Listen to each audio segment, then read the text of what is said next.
The iPad received a dramatic redesign this time last year, the first since the iPad 2, so it was perhaps to be expected that the iPad Air 2 would focus on refinements and feature additions rather than a complete overhaul. When Tim Cook first unveiled Apple's new flagship tablet, at its annual event in Cupertino, we'd have struggled to tell what was different if it hadn't been spelled out. A button redesign here, a speaker grill touch-up there. The chassis bears all the design hallmarks of last year's iPad Air, with its flat back and abruptly curved edges. As it turns out, Apple has managed to shave 18% off the thickness of the new device. It's now an almost impossible 6.1mm thick, 1.4mm slimmer than the original iPad Air, at 437 grams. Down from 469 grams, it's one of the lightest large-screen tablets on the market. The engineering feat involved to achieve this can't be faulted, and we're happy to see that Apple is still claiming 10-hour battery life.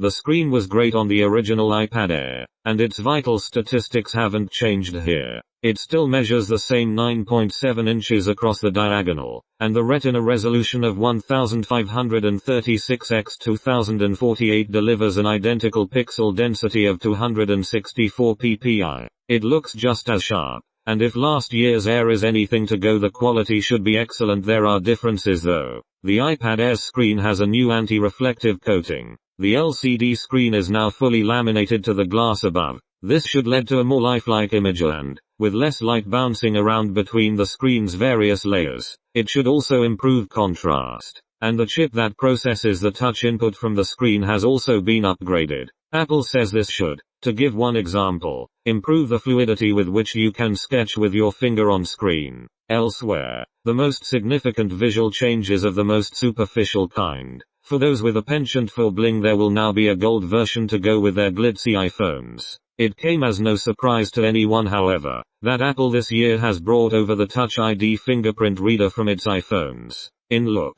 it's very similar to those you'll see on countless iPhones, and it works in largely the same way. To register a fingerprint, you repeatedly tap your finger to the sensor, then change the orientation of your finger and do it again. Once done, the iPad can be unlocked simply by holding a finger to the sensor. As with the iPhone 5S, 6 and 6 Plus, it will be possible to use the sensor to pay for items purchased through the App Store or iTunes, and now that iOS 8 has opened the system up to third parties, you'll soon be able to use it with other apps too. The iPad Air 2's camera is an 8-megapixel snapper, equipped with an aperture of f2.4 and a pixel size of 1.12 microns. That should result in higher quality photographs, and with dual microphones, audio in videos ought to sound better as well. There's number 4K video capture though. The highest resolution footage you can capture is 1080p. The camera app also gets new capabilities, including burst, 120 fps slow-mo,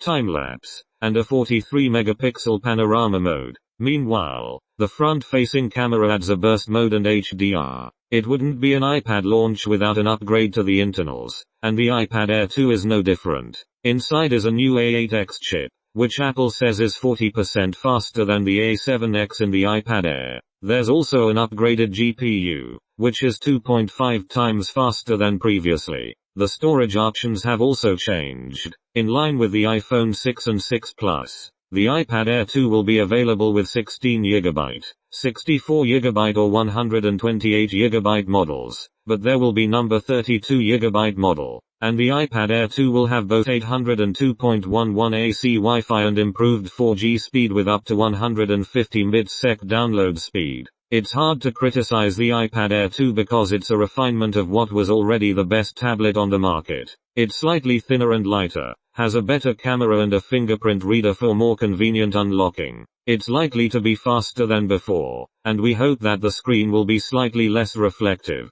and with prices the same as previously, with the 16GB Wi-Fi version costing £399. The 64GB costing £479 and the 128GB at £559, with 4G versions costing £100 more. It looks to be business as usual for Apple's iPad, and yet with the iPad Air still on sale from £319, 16GB, it's hard to see many people justifying paying £80 more for the new version. Perhaps we'll be proved wrong, but given the choice right now, we think many will plump for the cheaper, standard iPad Air.